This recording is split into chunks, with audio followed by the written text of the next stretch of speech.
Hello everyone, viewers. We've all heard the numbers. Read them in the early chapters of Genesis until they feel more like data points than human lives.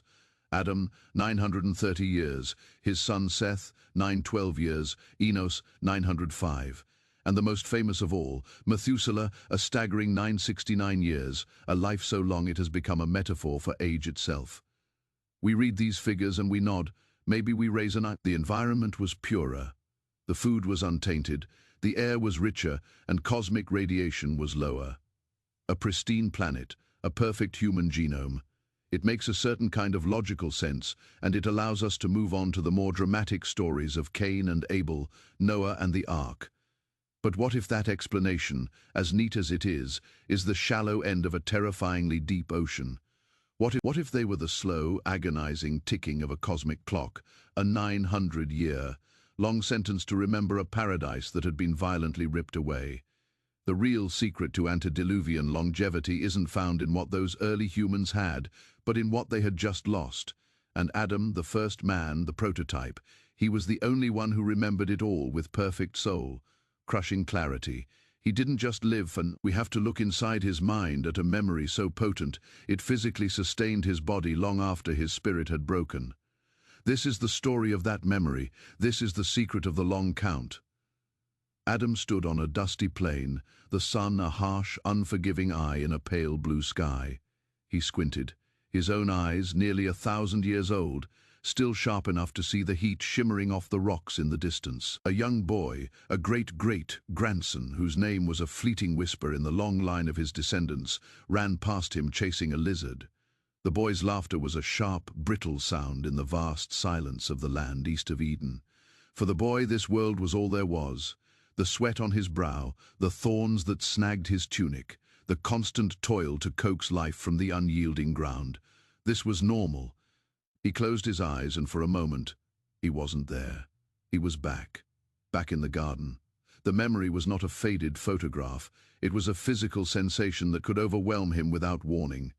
He could feel the coolness of the air, an air that hummed with a living energy. He could feel the soft, springy moss under his feet, a carpet woven by God himself. He remembered the light. Oh, the light, it wasn't the it was a liquid gold that bathed every leaf, every petal, every creature in a soft, vibrant glow. It didn't cast harsh shadows, it created gentle depths, and the sounds, there was no silence in Eden, not really. There was the music of the rivers, Pishon and Giron, Tigris and Euphrates, their headwaters burbling with a clarity that seemed to sing. There was the rustle of leaves that whispered It wasn't always speaking words. Sometimes it was just a presence, a feeling of being utterly known, completely seen and perfectly loved. A deep, resonant hum that was the baseline of all existence in the garden. God walking in the cool of the day was not a myth to him. It was a memory as real as the calloused hands he now held in front of his face. He remembered Eve's laughter then, not the tired grief, etched smile. They were part of the garden, and the garden was part of them. Their bodies were different then. He remembered a vitality, a self-renewing energy that coursed through him. A cut would seal itself in moments. Tiredness was a gentle, pleasant weight that led to restorative sleep, not the bone. Deep weariness that plagued his every evening now. His very cells, his blood, his bones were saturated with the undiluted life force of a perfect. This memory was the core of his longevity. The breath that God had personally breathed into his nostrils was not just air. It was a spark of divine energy, a direct link to the source of all life. And that spark, that divine imprint, was still burning within him, a pilot light that refused to be extinguished by sin, sorrow, or time. He opened his eyes. The boy had caught the lizard and was holding it. There was only the dust and the toil and the profound, aching absence of that voice. 930 years. For his descendants, it was a marvel. For Adam, it was an eternity of exile. He had to watch generations be born into this broken world, this shadow of reality. He had to explain what a rose without thorns was like to people who had only ever known pain. He tried to describe the taste of the fruits from the garden. How do you describe the presence of God to a people born into his silence? He would sit with his children, and his children's children, and they would ask him, "Father, what was it like?" And he would try the tree of life. It wasn't just wood and leaves. It pulsed. You could feel its life from 100 paces away. It shone with a soft light of its own, and to be near it was to feel complete. They would listen, their eyes wide, but the real curse of his long life was burying his own children. He stood at the grave of his son Seth. Seth, the replacement, the gift from God after the horror of Abel's death. Seth had lived 12 years, a titan of a man, a patriarch in his own right. But to Adam, he was still his child. He had held Seth as a baby, taught him how to till the soil, watched him grow and have sons and daughters of his, and Enos's son, Kenan, generation after generation. He watched them rise, flourish, wither and die, while he remained. A lonely mountain peak watching the forests at its base grow and fall again and again. Each death was a fresh stab of the same wound, a reminder of the finality that he and Eve had unleashed upon the world. Death was an intruder, an alien concept he was never supposed to know. Yet here he was, a vessel still glowing with the memory of a divine light, and that light sustained him. But with every generation, that light grew dimmer. Seth lived 12 years, 18 years less than his father. Enos lived 905, another 7 years shaved off. A slow, almost imperceptible decline was beginning. The divine breath, the original life force, was being diluted as it was passed down like the world was growing older, and so for the first time was humanity. This genetic and spiritual entropy was the natural consequence of the fall. But then something happened that accelerated it, a crime so heinous it tore a gaping wound in the spiritual fabric of the world. It wasn't just a murder, it was a metaphysical cataclysm. It was the story of Adam's firstborn sons, Cain and Abel. From birth, he was a man of quiet contemplation, his spirit seemingly in tune with the rhythms of the natural world. He represented a pastoral peace, a vestige of the harmony of Eden. Cain was a tiller of the ground, a man of sweat and toil.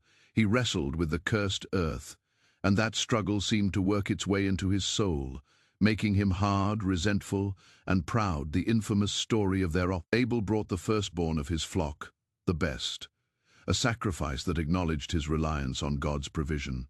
Cain brought some of the fruits of the soil, an afterthought, a token, a gesture born of obligation, not love.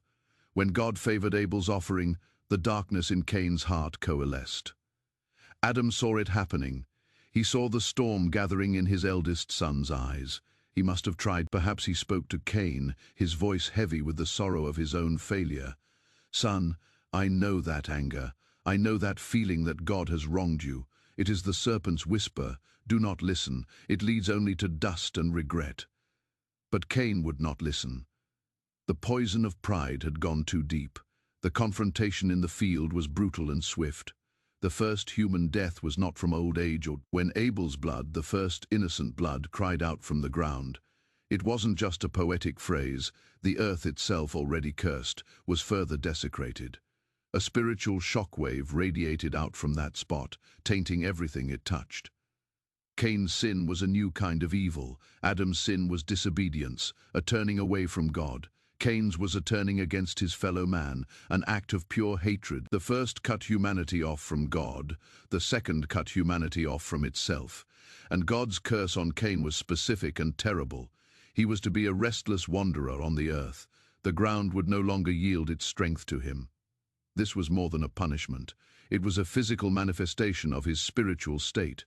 By severing his connection to his brother, he had severed his connection to the life-giving properties of the earth. For centuries, people have speculated what this mark was.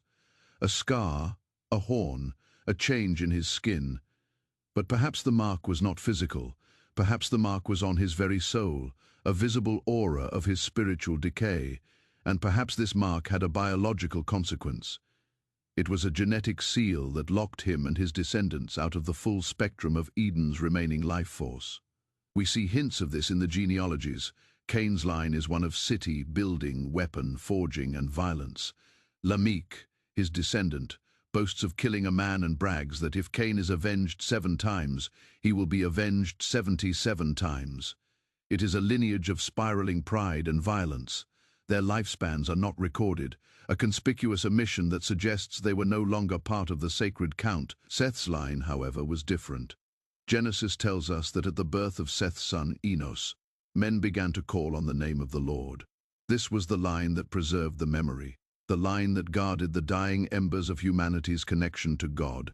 And it was through this line that the long lifespans continued, a testament to their spiritual heritage. Yet even in this blessed line, the decline continued, slow and steady. For hundreds of years, this slow decay was the status quo.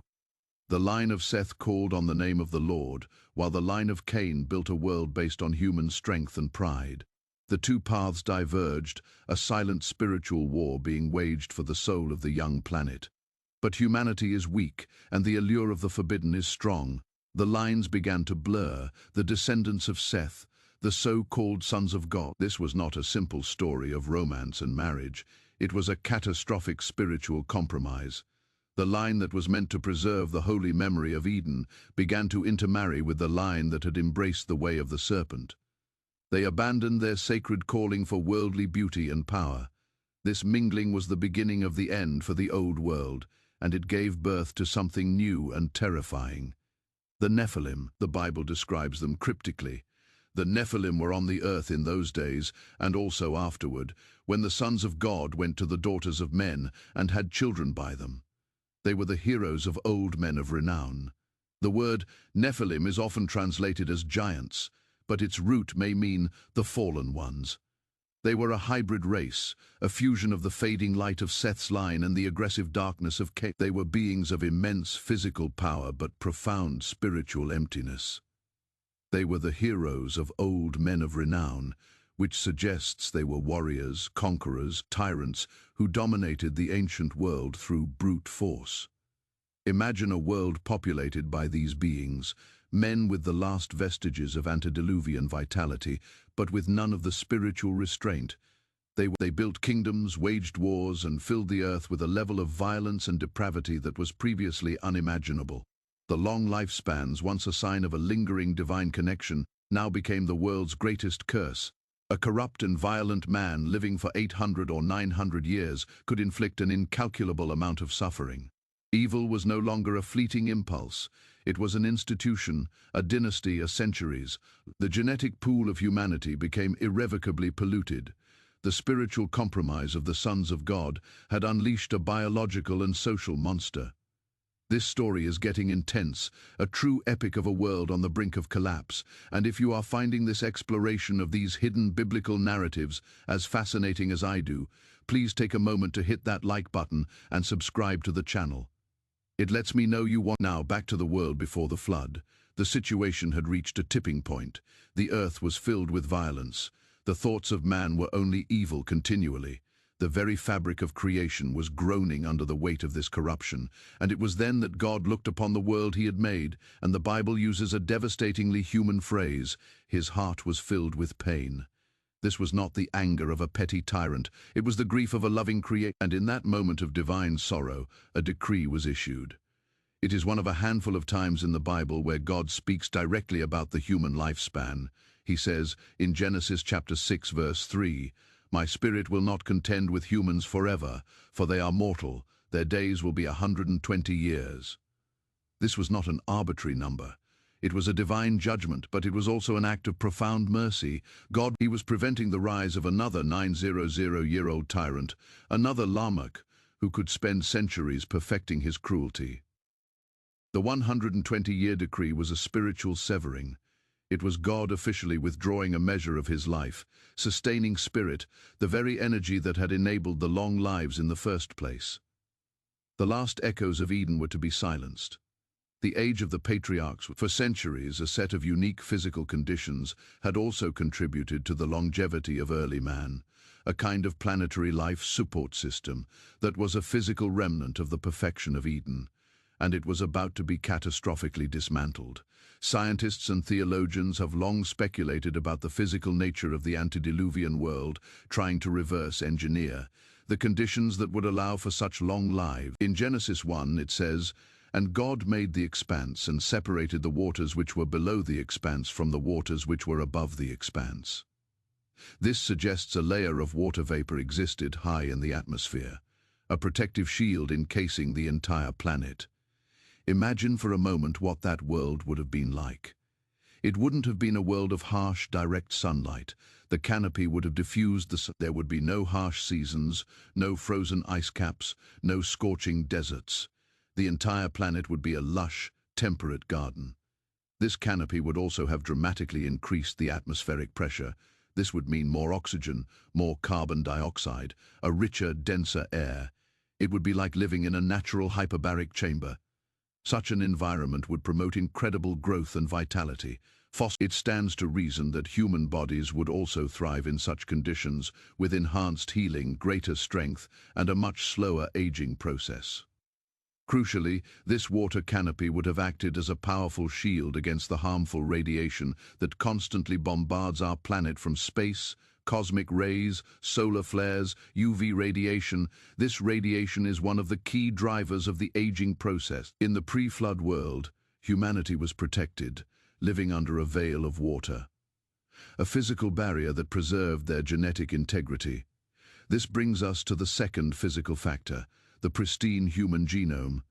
Adam was not just a man, he was the genetic template for all humanity. His DNA was perfect, a flawless design from the mind of God, with no accumulated defect. The fall introduced a spiritual flaw, which in turn introduced the concept of decay and death into his biology. But the machine itself was still perfect. It would take a very, very long time for that perfect machine to wind down. Each generation born after him was a copy of a copy, and every time DNA is copied, there is a small chance of error, of mutation over hundreds and thousands of years. The lifespans of the patriarchs represent this slow, graceful decline. They were living off the genetic capital of Adam's perfection, but living under the protective canopy slowed this process down dramatically. With minimal radiation causing new mutations, the original genome remained relatively stable for a very long time. The third factor was diet and the earth itself. Before the flood, humanity was commanded. The soil, watered by a gentle mist and not by rain, was incredibly fertile and rich in minerals, untouched by millennia of erosion and depletion. The plants that grew from it would have been bursting with a life force we can't imagine. Superfoods in the truest sense of the word.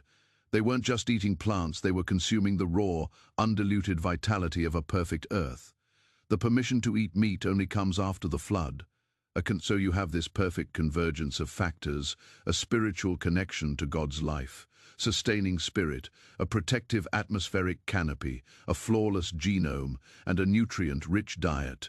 Together, they created the conditions for lives that spanned nearly a millennium. It was a world teetering on the edge of memory, a world that still bore the physical fingerprints of its perfect creation, but whose inhabitants. Noah stands as a stark, lonely figure in this narrative. Noah was a righteous man, blameless among the people of his time, and he walked faithfully with God. In a world that had completely lost its way, a world where the line between the sacred and the profane had been erased, one man still remembered. One man still maintained his connection to the Creator. He was the last of Seth's true line, the final repository of the Here was this old man, hundreds of years old, building a massive landlocked ship on a planet that had likely never even seen rain. He preached for years, a solitary voice warning of a coming judgment, a cleansing by water. They would have mocked him relentlessly. The Nephilim heroes, the proud men of renown, would have laughed at the old fool and his floating zoo. They were powerful. They had no idea that the very thing that had nurtured and protected their world was about to become the instrument of its destruction. When the judgment finally came, it was absolute. The Bible describes it with terrifying cosmic language. All the springs of the great deep burst forth, and the floodgates of the heavens were opened. This was not a simple rainstorm. The springs of the great deep suggests massive geological upheaval, volcanic eruptions, tectonic shifts, water bursting from beneath the earth's crust, and the floodgates of the heavens. This was the collapse of the vapor canopy. The protective shield that had encased the world for over a millennium broke apart and came crashing down as a relentless, cataclysmic deluge for 40 days and the screams of the dying, the sound of mountains cracking, the roar of a planet being torn apart. This was the soundtrack to the Earth's violent baptism. Inside the ark, Noah and his family could only listen, huddle together, and trust in the promise of the God who had shut them in. When the waters finally receded and the door of the ark was opened, Noah and his family stepped out into a completely new world. It was a world. The sun was no longer a diffused, gentle glow. It was a burning, direct eye in the sky, casting sharp, unfamiliar shadows. The world was now exposed, vulnerable to the full force of cosmic radiation. The soil was scoured, stripped of its ancient fertility, buried under miles of sediment. The lush, global garden was gone, replaced by a scarred landscape of rock and mud. And when God made his covenant with Noah, he placed a rainbow in the sky. We see it as a beautiful symbol of promise, and it is. But for Noah, it must have also been a startling, alien sight. The physics of light and water had changed. The rainbow was a constant reminder that they were living in a different world now, a world that operated under a new set of rules. The proof is in the genealogies. Look at the lifespan. His son Shelah 433, Eber 464, then a sharp drop, Peleg 239, Reu 239, Abraham 175, Moses 120, David 70. The decline is rapid and undeniable. Humanity was now living in the world we know today, a world of seasons, storms, and radiation. A world where the divine decree of 120 years became the new. It was the fading echo of a divine breath, a physical body still humming with the energy of a perfect creation. It was a flawless genome, protected from decay by a planetary shield of water. It was a life sustained by the fruits of an earth, still rich with the memory of Eden. His long life was a testament not to what he was, but to what he was created to be. He was a living relic of a lost world. His 9 centuries were not a gift of time, but a long, slow lesson in the consequences of loss. He had an eternity to contemplate the single moment of disobedience that had cost him, and us, everything. He watched the world he had unmade slowly crumble, watched his children's children forget the song of the garden, and watched as the light he remembered faded into myth. Perhaps that is the ultimate lesson from these incredible lifespans. They are a measure of, and maybe, just maybe, that connection isn't entirely gone. What if traces of that original design, that echo of Eden's vitality, are still buried deep within our spiritual DNA, waiting to be reawakened? The long lives of the patriarchs are not just a strange footnote in history. They are a whisper from a forgotten age, a promise of a perfection that was, and a hint of a restoration that is yet to come. All right. If you found this video thought-provoking and want to explore more of the Bible's hidden stories, please subscribe to the channel and give this video a like to support us. It truly helps us create more content like this. Thank you for watching, and I'll see you in the next one.